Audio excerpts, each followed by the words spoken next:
A poesia pertence a uma experiência única da sensibilidade e da imaginação. É uma espécie de apreensão imediata e intuitiva do real.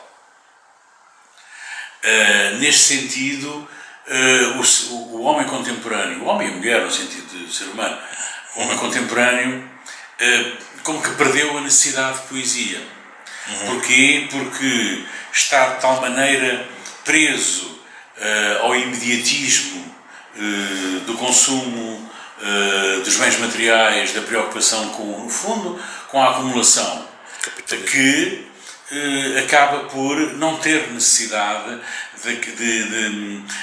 de expressar aquilo que a intuição e a imaginação que existem nele, continuam a existir nele, mas não tem necessidade, ou não sente necessidade, de expressar aquilo que a intuição e a imaginação lhe poderiam ditar. E, portanto, neste sentido, a poesia, ao desaparecer dos interesses do homem contemporâneo, faz pouco sentido hoje em dia.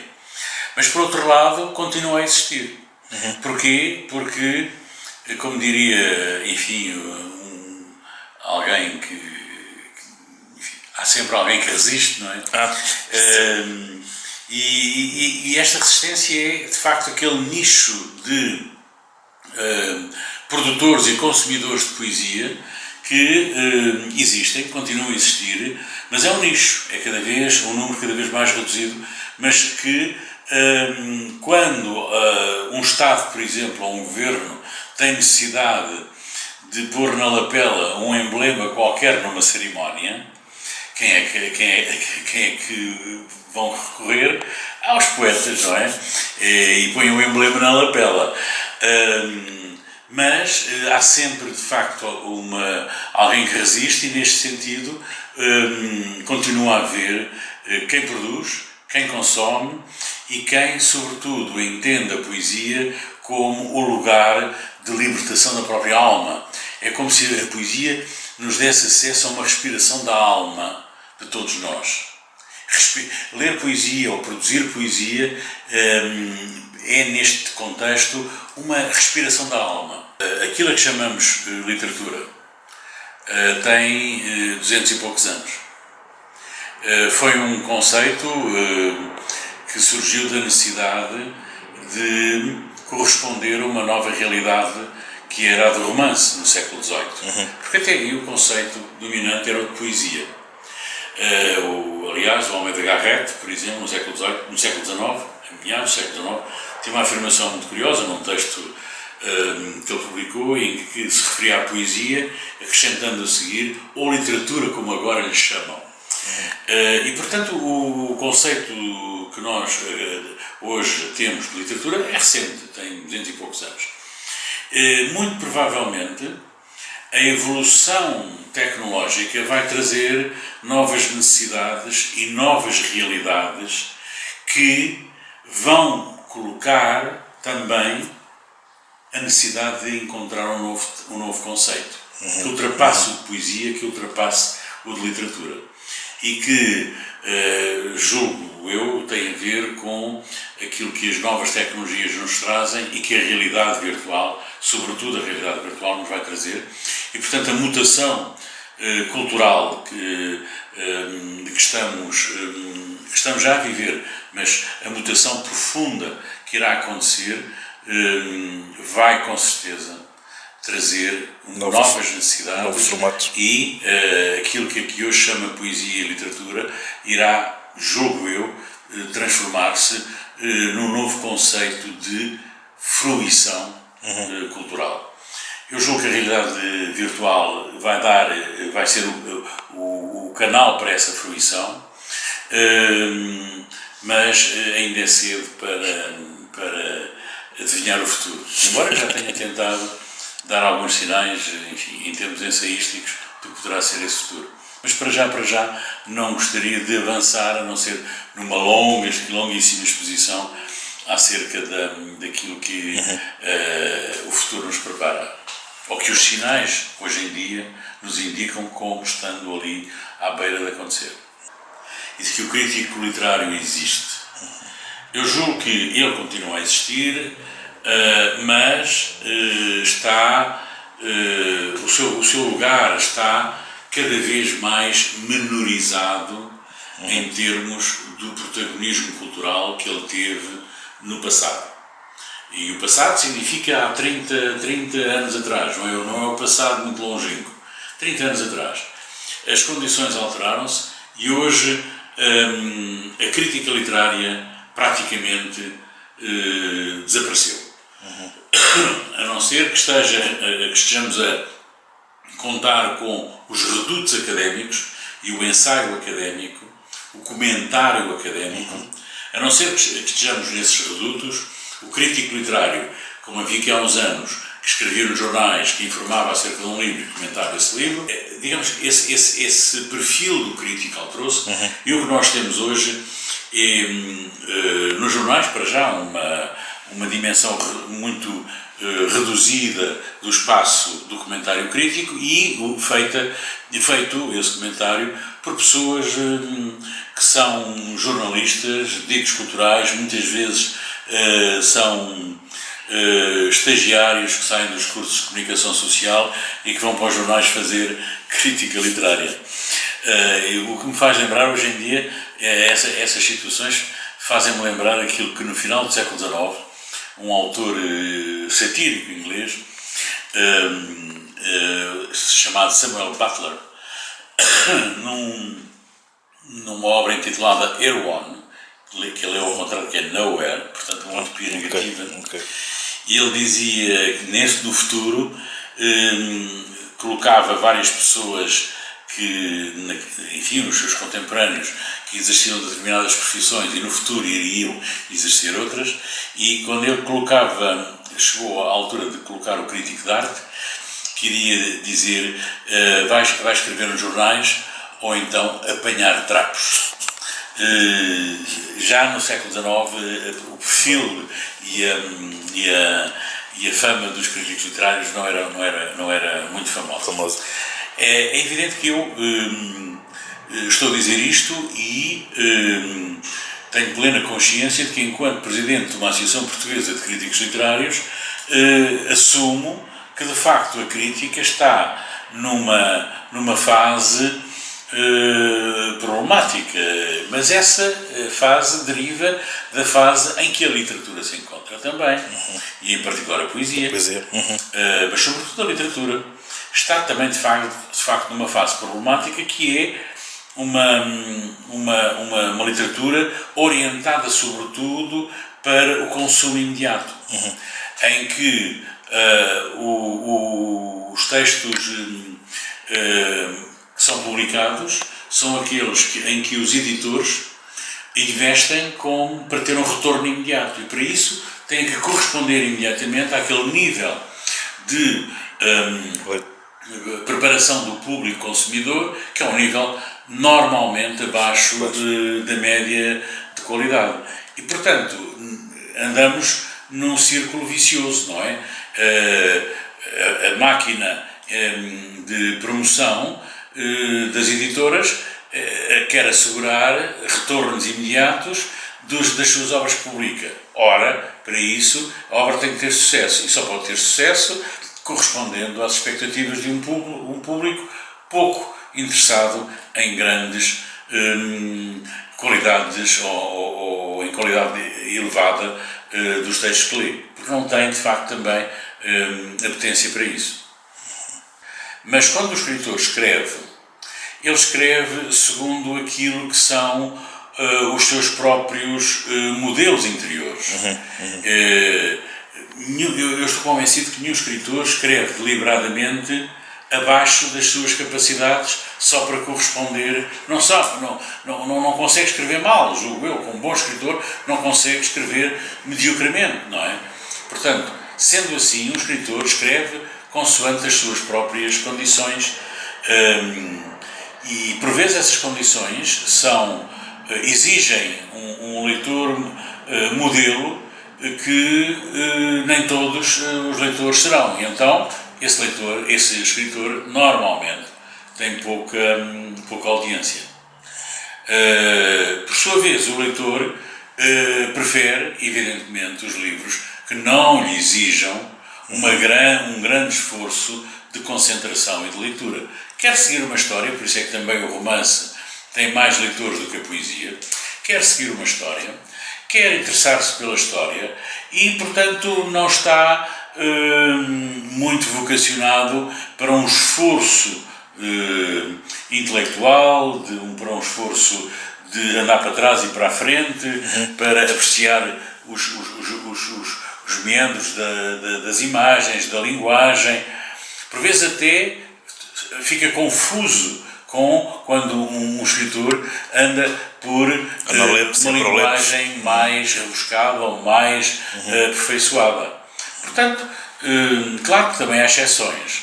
E eu julgo que a grande exceção portuguesa é José Saramago, que, sendo um grande artífice da linguagem, um grande artífice da construção linguística, é ao mesmo tempo um autor profundo na construção das personagens, profundo na própria meditação acerca da condição humana das suas personagens e das dimensões sociais e as envolvências sociais em que elas se encontram. E, portanto,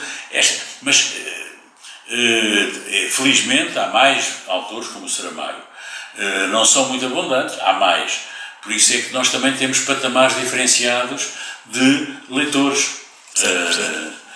Mas, no essencial, os grandes sucessos de vendas são aqueles autores, primeiro, que têm uma visibilidade pública, como acontece com jornalistas. E depois, uma promoção das editoras que permite que o leitor se sinta estimulado, pelo menos tentar descobrir se lhe interessa ou não. E quando voltamos ao circuito inicial, quando esse autor de facto está num patamar médio de interesse literário, evidentemente é esse que vai ser lido pelos leitores. É verdade, os prémios literários, isto é uma faca de dois gumes. Os prémios literários são importantes, enquanto prémios literários são importantes pela divulgação que fazem da literatura e ao mesmo tempo por uma espécie de baliza de qualidade que oferecem aos consumidores literários. Portanto, neste sentido, os prémios literários são importantes.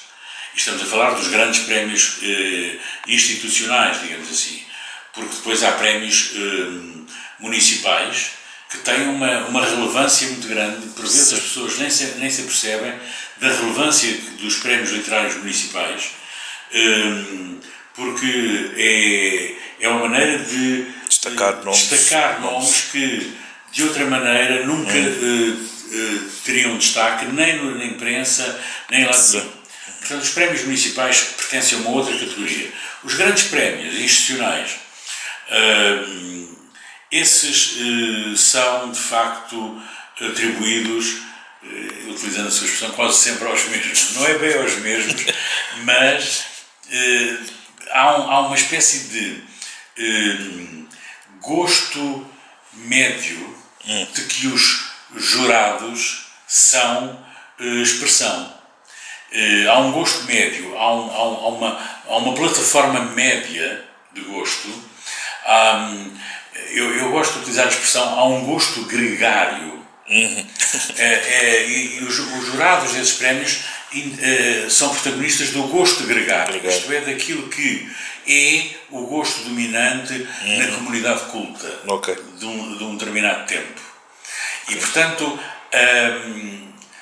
daí talvez a atribuição dos prémios a figuras já conhecidas, autores já com obra publicada e às vezes bastante numerosa, reconhecida até pela crítica, mas no essencial aí pertence a um outro patamar de análise, que é o do gosto gregário.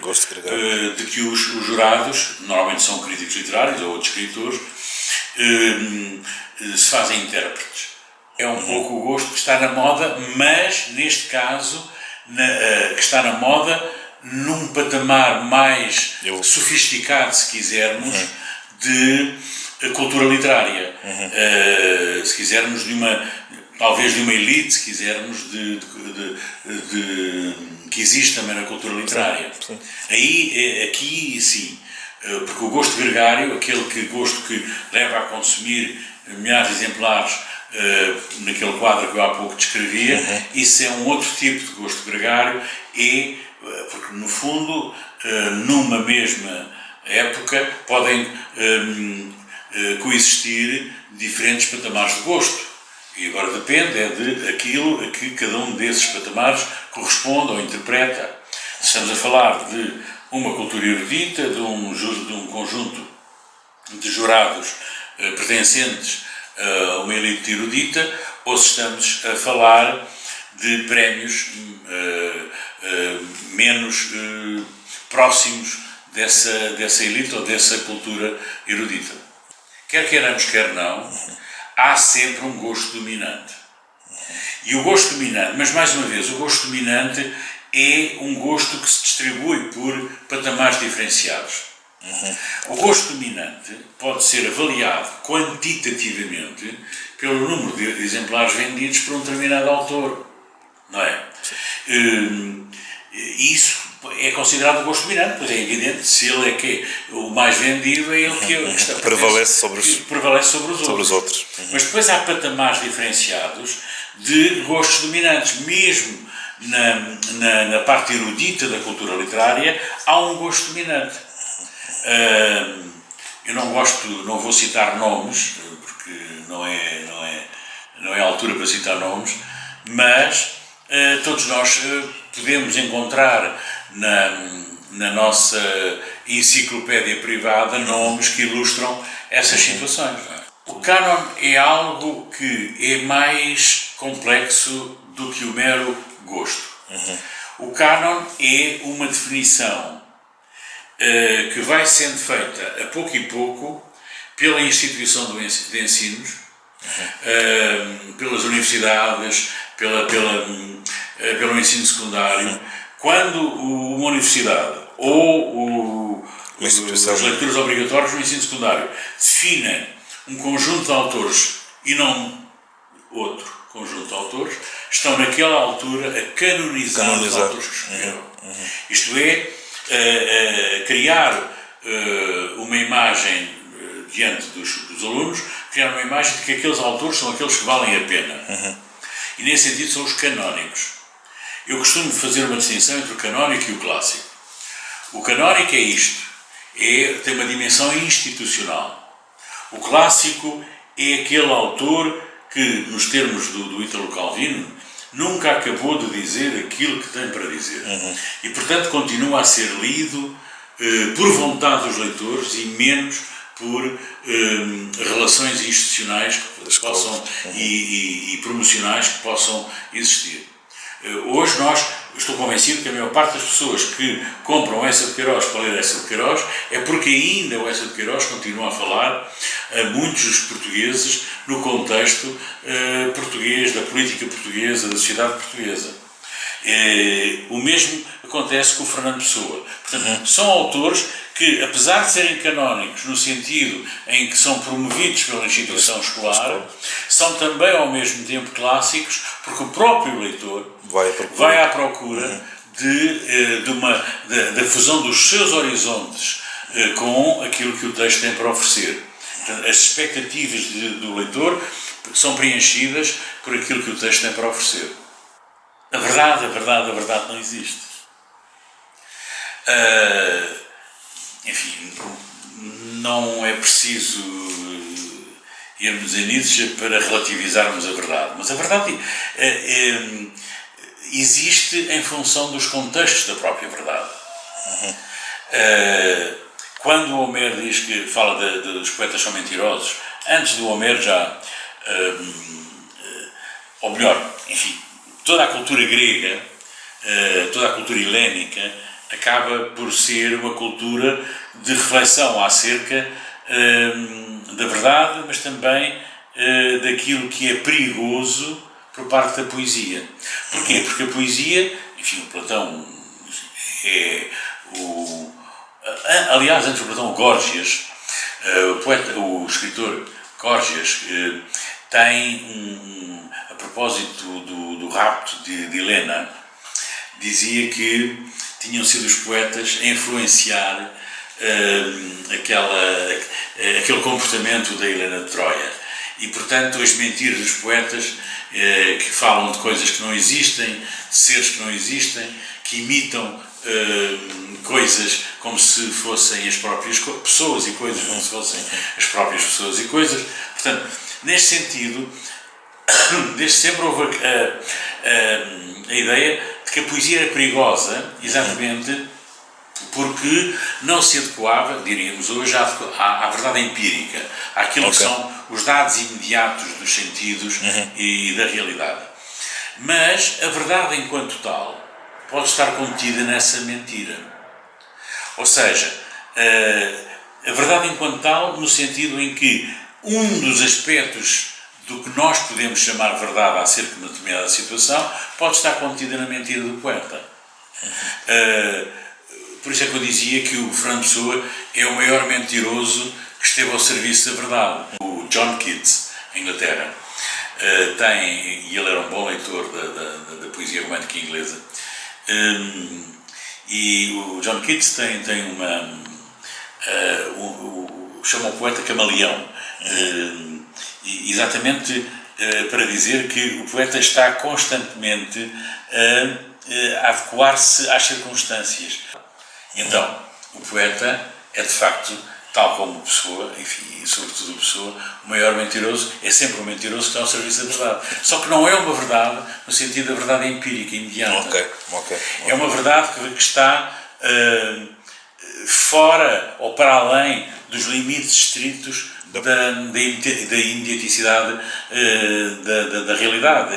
De facto, está a mostrar-nos mais mundo para além daquele mundo imediato, empírico, da realidade empírica e, portanto, da verdade empírica. Mas é evidente que isto não quer dizer que eu estou a negar que a verdade possa que possa existir e alcançar.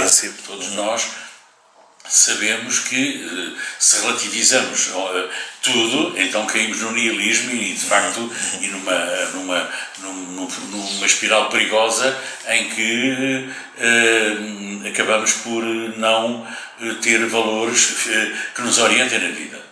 Mas neste contexto, sobretudo hoje em dia, em que a mentira se tornou vulgar, de facto as fake news ou as notícias falsas. Sim. A questão da verdade adquire, não é só a mentira, mas a questão da verdade adquire de facto novas tonalidades e em que é preciso também ter valores seguros, referentes seguros, que nos permitam avaliar as situações tal como elas existem na sua dimensão mais essencial, portanto, na sua verdade. A verdade, de facto, também nesse sentido, existe enquanto tal. Os exemplos que nós conhecemos de muitos poetas dizem-nos que muitos deles não são, de facto, não são muito saudáveis da cabeça. Não, isso mas é uma questão interessante na medida em que nos coloca perante aquilo que é a loucura, sobretudo, mais do que aquilo que é a poesia. A loucura, eu entendo a loucura como um estado patológico. Isto é uma patologia. Sim.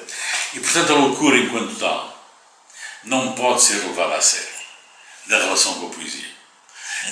Ou a poesia não deve ser relacionada com a loucura.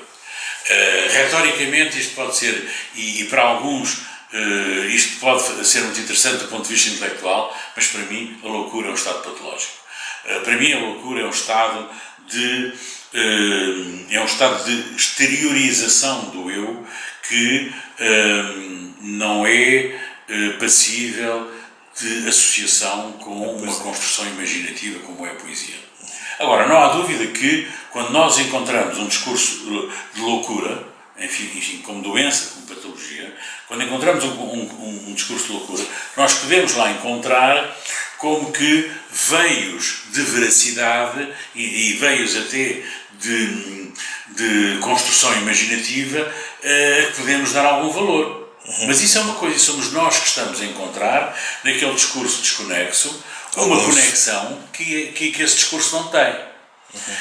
Ora, isto é diferente do poeta, daquilo que o poeta faz. O poeta, é evidente, tenta, tal como o escritor, tenta sair dos limites da razão, sem dúvida. É conhecido o que os românticos fizeram em relação aos alucinogénios, e quer no ópio, quer em outros alucinogénios, ou no álcool, como acontece com os realistas e outros. Portanto, o poeta tenta sempre fugir ao controle da razão para estar mais perto daquilo que é a sinceridade do seu próprio eu. O Herbert Weller chamava isto a internidade. É um conceito muito interessante do Herbert Weller, que não é interioridade, é internidade. Mas isso é uma coisa. Outra coisa, e isto dá, ou pode dar, enfim, textos interessantes, quando um poeta, sobretudo um poeta, está nesse patamar de transracionalidade, ou está acima da razão que o fecha nele próprio. Outra coisa é a loucura. A loucura aqui, de facto, não permite a dimensão propriamente artística. A loucura não permite essa dimensão. Quando muito somos nós, depois vamos ver o discurso da loucura e encontramos conexões que, de facto, não lhe pertencem enquanto tal, pertencem unicamente a nós. Fernando Pessoa tem o gênio de desdobrar em heterónimos, desdobrar esta capacidade do sujeito poético ter em si potencialidades diferenciadas. O Pessoa tem o gênio de lhe dar nomes, de lhe criar identidades, que são os heterónimos. Portanto, a heteronímia pessoana é talvez o melhor exemplo que nós temos desta polivalência, desta distribuição do sujeito em múltiplos sujeitos. Se quiser, nós, em certa medida, normalmente somos o duplo de nós próprios em diferentes situações. O poeta tem vários duplos. Eu estou a tentar não utilizar o termo, enfim, terrível, que é o da esquizofrenia criativa. Mas há uma multiplicidade de eus que se distribuem, ou que se possam distribuir criadoramente por parte do poeta. Nós temos uma tendência para utilizar, às vezes, conceitos que são muito pesados. E um conceito muito pesado para mim é o conceito de loucura. É que são muito pesados e utilizamos de uma maneira ligeira. Quando, no fundo, há uma carga tremenda nesses conceitos. E para mim a loucura é um estado patológico. Podemos falar do desdobramento heteronímico, podemos falar da explosão do sujeito em múltiplos eus, podemos falar de tudo isso sem penetrarmos no terreno da loucura. O termo loucura porque hoje já se perdeu o termo loucura do Platão. A mania grega não era loucura neste sentido patológico, era no sentido de estar fora de si, de estar numa comunhão com o espírito, com os deuses, se quisermos, e ter acesso a realidades suprassensíveis. Isto é outra coisa, isto não é a loucura tal como nós entendemos, e temos a tendência para associar a poesia à loucura patológica. Não é a dos gregos. Aquilo que foi traduzido por loucura de Platão, a mania grega, essa mania é o suprassensível, o acesso ao suprassensível, é o estar fora de si. E a dimensão gregária do gosto. Cada tempo tem a sua norma estética dominante. E cada tempo só é entendido pelos seus protagonistas em termos dessa dominante, dessa norma dominante, que é a estética, que muitas vezes é uma norma social também e, sobretudo, tem no seu interior um valor estético dominante.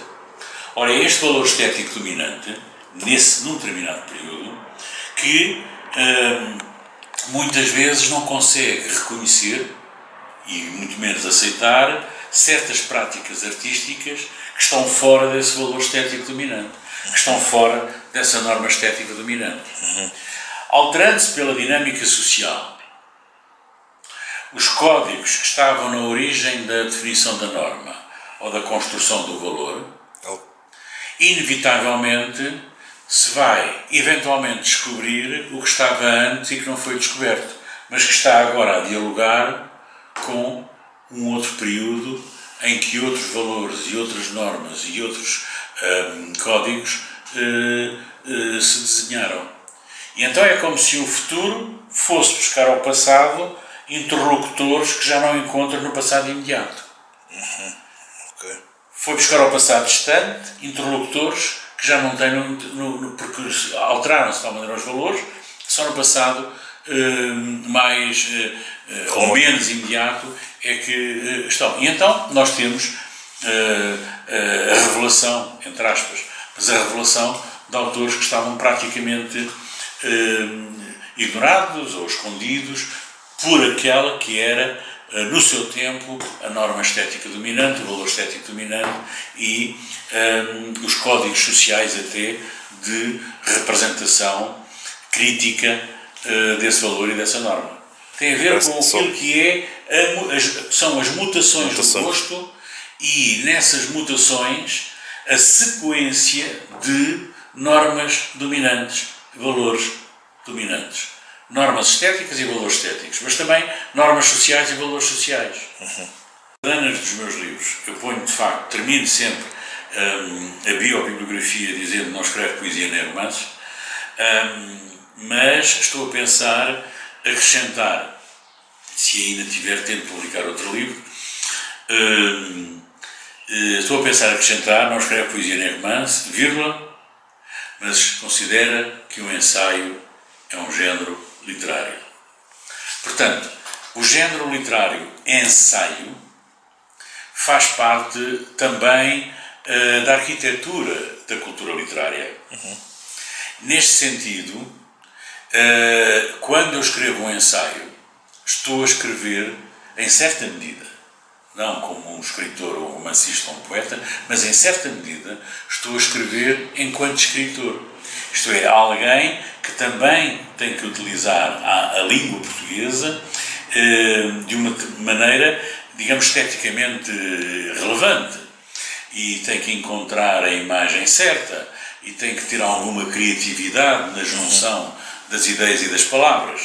E, portanto, neste sentido, estou próximo do trabalho, o crítico está próximo, ou o ensaísta está próximo do escritor.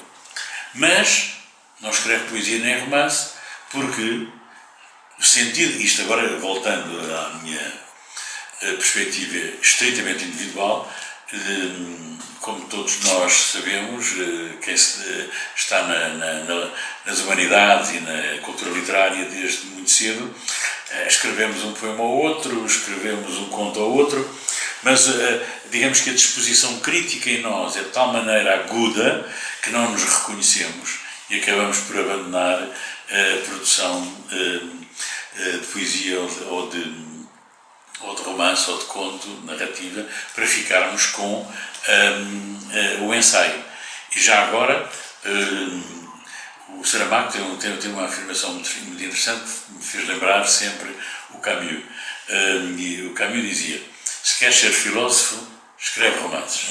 Ou seja, não andes lá na filosofia técnica, porque entretanto não vais muito longe, escreve romance. E então, o Saramago tem uma perspectiva muito semelhante. Ele gostava de ser ensaísta também. Só que, e a expressão é dele, faltou-lhe as unhas. E então escreveu romances. E os romances de Saramago são de uma grande densidade filosófica Exatamente por isso, porque ele consegue, tem a habilidade que nós, tem a capacidade que nós não temos, nós críticos e ensaístas, que nós não temos, de construir personagens, de introduzir uma complexidade nessas personagens que o ensaio não consegue, evidentemente. O mercado editorial e a poesia é uma equação envenenada à partida. Porque o mercado editorial dá-se mal com a poesia. Porquê?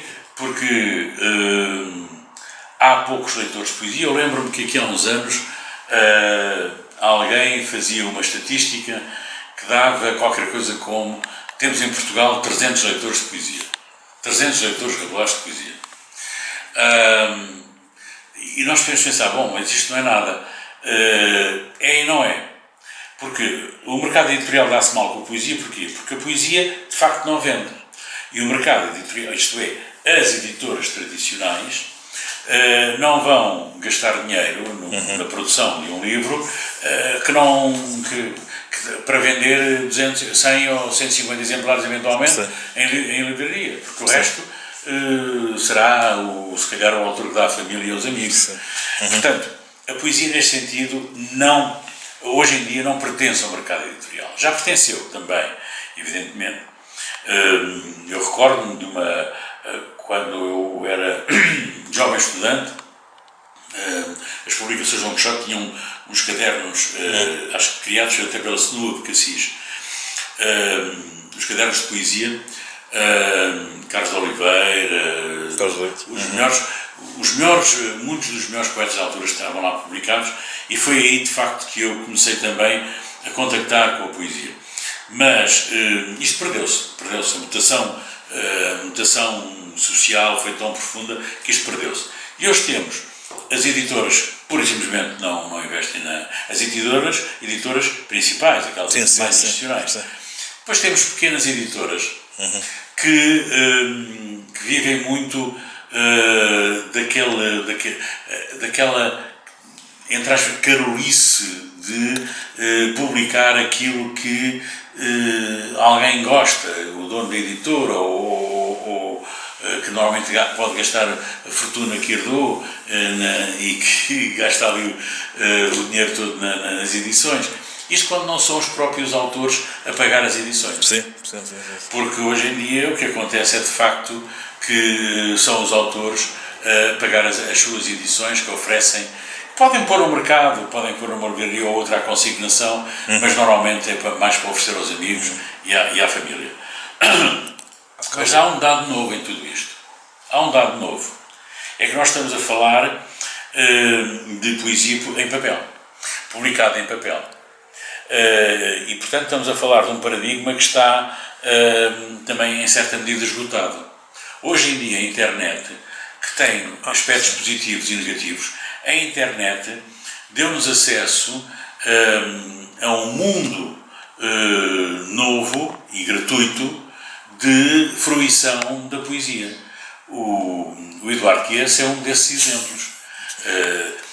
O Paradoxos, o seu mural do Facebook, dá-nos acesso à sua criatividade de uma maneira gratuita, desde logo, e em que tal não seria possível no meio tradicional da poesia em papel, ou da literatura em papel. E quem diz a sua poesia visual, ou a sua poesia entre o linguístico e o visual, há muitos outros blogs de gente que publica os seus poemas e que gera até comentários que não têm de ser necessariamente amigos, de pessoas que gostam também de poesia, que estão ali a ler o poema, olha, dizem, gostei muito, ou não gosto disto, ou então, vai-te dedicar, mas é à pesca, não tens muito talento para isto. Mas este diálogo é algo que a mim parece muito positivo e que transferiu a poesia agora para o meio digital, dando-lhe uma divulgação que ela até aí não tinha tido no meio linear ou em papel. Portanto, há um dado novo na existência da poesia, e isto aqui não é válido para a ficção, porque a ficção, enfim, é o desdobramento em páginas e páginas sucessivas, que a poesia não precisa disso. A poesia, um poema, 2 poemas, lê-se imediatamente, gosta-se ou não se gosta, e alcança muito mais leitores de poesia este modelo digital do que o modelo tradicional ou linear. O que tem a poesia de especial é exatamente isso. É o seu lado, se quisermos, inútil. Gratuito, inútil, tudo aquilo que nós quisermos não serve para nada. Não tem uma função imediata, não cumpre uma função imediata, não serve para nada, é supremamente inútil. Mas é exatamente essa inutilidade que lhe dá o alcance humano, que lhe dá o alcance imaginativo, que lhe dá o alcance do prazer que pode gerar em nós uma construção linguística, uma construção retórica, uma construção imaginativa. O prazer que ainda nós podemos ter na leitura de um poema decorre exatamente dessa inutilidade. Nós lemos um poema e para que é que aquilo serve? Serve para nada, a não ser para eu aprender algo acerca de mim próprio. Porque quando eu estou a ler, eu estou a falar comigo. Parecendo que não, mas estou a escutar-me a mim próprio.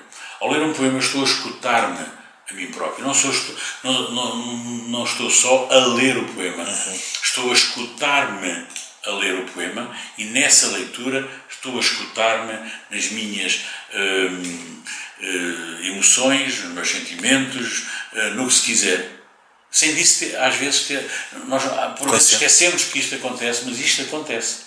É isto que acontece na leitura de poesia. Por isso é que, em certa medida, eu julgo que a poesia nunca poderá desaparecer. Vai transformar-se, não irá desaparecer, irá cada vez mais ficar em nichos muito restritos, mas dificilmente poderá desaparecer.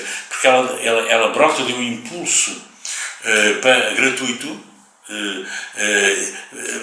é o impulso da inutilidade, mas neste sentido novo da inutilidade. E ao brotar desse impulso, vai ao encontro de outro tipo de impulso, que é eu querer receber agora esta inutilidade, esta beleza inútil, como toda a beleza, grande beleza, é de facto supremamente inútil, mas sem ela nós não podemos viver, não é? E o mesmo acontece com a poesia. Então voltamos, se calhar, à espiritualidade, ao estado poético do espírito, não sei. Sim, exatamente. O estado poético, o deslumbramento perante a poesia, é o mesmo deslumbramento que eu posso ter perante uma paisagem, então, perante um filme, perante uma cena do cotidiano em que alguém tem um ato de generosidade ou no cotidiano. Isto é de facto o estado poético do espírito, daí a dimensão intrinsecamente espiritual que está subjacente sobretudo à poesia, não só à poesia, mas sobretudo à poesia. A poesia é o elemento espiritual por excelência da nossa própria condição humana. Quando o Eduardo me faz a pergunta, na verdade, e inspirando-se em Saramago, na verdade, quando Jesus pergunta ao Pai, né? Na verdade, ao Pai que o matou, e que ele perdoa, e é de facto o exemplo mais elevado do perdão que nós podemos ler, é-nos dado pelo Saramago, quando Jesus diz: homens, perdoai-lhe, porque ele não sabe o que fez. Se os homens perdoam ele, Cristo, ele, Jesus, já perdoou ao Pai, que é o ato supremo do perdão, que é o Filho perdoar ao Pai a morte que este lhe causou. Mas, quando me pergunta, na verdade, quem sou eu? E pergunta-me, quem somos nós? Eu digo-lhe, cito-lhe primeiro Ortega y Gasset, que dizia: o homem é as suas circunstâncias. Nós somos aquilo que a vida nos traz. Nós não existimos individualmente, a não ser nas várias máscaras que vamos construindo ao longo da vida, e que nos vão definindo, e quando talvez atingimos aquele patamar de definição em que nós podemos dizer, afinal de contas, eu fui isto, nessa altura morreu. Ok. Portanto, Ok. já não temos tempo Para para dizer mais do que isto. Portanto, eu espero que esta etapa final, no meu caso, e no seu também, dure muito tempo, isto é, esta é muito afastada, esteja lá longe, mas nós somos aquilo que fomos, nós somos as nossas ações, acima de tudo.